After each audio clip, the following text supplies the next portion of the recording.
So today I'm going to be reacting to Andrew Tate react to Vladimir Putin's interview. So a double reaction. You're welcome. Let's get to it. Last week we had the Tucker Carlson Vladimir Putin interview, and I found that whole process fascinating. More than the interview, I found that week fascinating. Because leading up to it, everyone said, Tucker, Russian spy, Putin's lapdog, blah, blah, blah, blah, blah. And then they went nuts. Hillary Clinton was on the news. They just lost their shit about Tucker potentially interviewing Vladimir Putin. And then the interview happened. And it was not as bombastic as people expected. Actually, Putin put himself as, I'm a Russia first guy. I'm going to force you to learn Russian history. And this is how I think. And on behalf of the Russian people, I'm going to speak.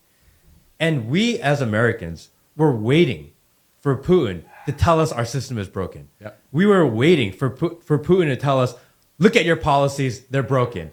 We were looking for that validation from the opposing leader.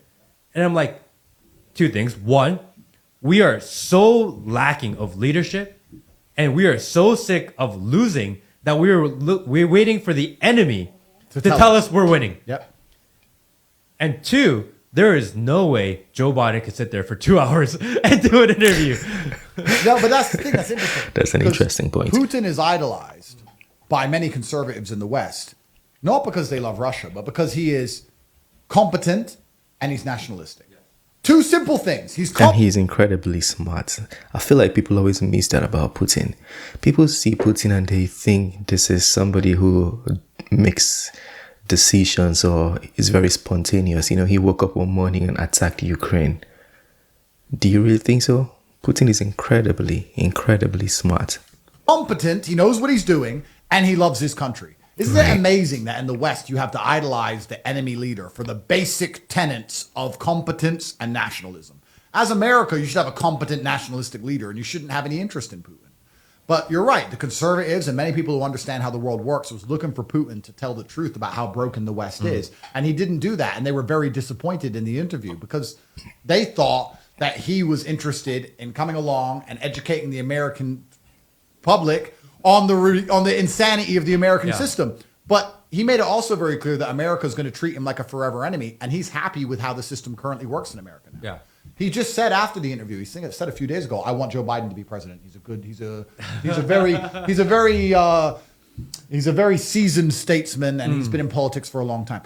What he's saying is, I want America to fail. Yeah. Everything he refused to tell Americans the truth because he doesn't want to interrupt his enemy when they're making a mistake. And he wants Biden to be president because he loves a Biden presidency because he's not afraid of America anymore.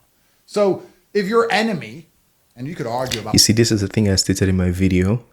If there was ever a time where Putin and Russia were afraid of America, I don't think that time is now.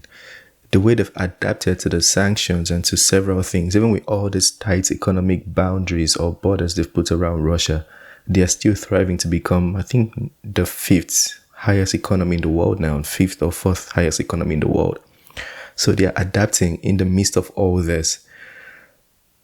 They're not afraid the way people speculate, or at least I don't think so. The way people say Russia is afraid of America, I don't think Russians are afraid of Americans.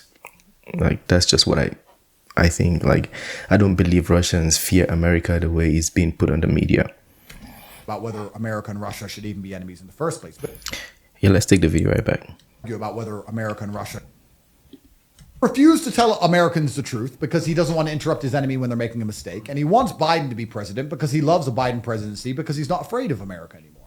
So if your enemy, and you could argue about whether America and Russia should even be enemies in the first place, but if your enemy is advocating for you to continue down the path you're going, doesn't that say a lot in regards to the path you're currently undertaking?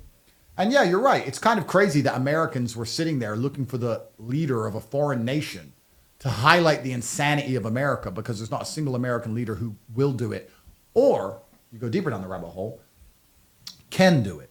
Join Tate's Telegram to get notified when the full...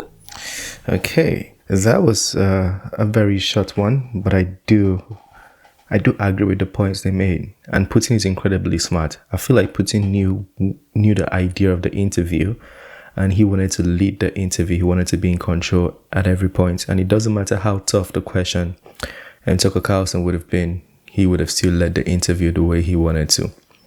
And he's done that multiple times. Like, Tucker Carlson is not the first person to interview Putin. I think Megyn Kelly did the same thing. Putin took the interview, and one thing that's always paramount, that is almost shocking. Putin is always extremely calm in interviews. Very, very calm. So as far as fear and pressure, people speak about that Tucker Carlson could have given him more pressure. I don't think so. I don't think people have seen Putin's interview before. Like, the man is incredibly smart. Yeah, a president that has seen how many American presidents now? 3 or 4? I think since George Bush, 2001, right? And he's still been in power. You think he's afraid of the newer guys coming in?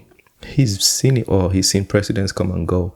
And he's been through all the sanctions the president have, and whatever they throw at him, he's been through all of it also. He's ready. He knows all these things. Anyways, that's just my opinion. Doesn't mean it's the truth. Doesn't mean it's the fact. Feel free to share yours. If there's anything you want to counter, feel free to let us know in the comment section. Smash that like button, subscribe, and I'll see you on the next one. Peace.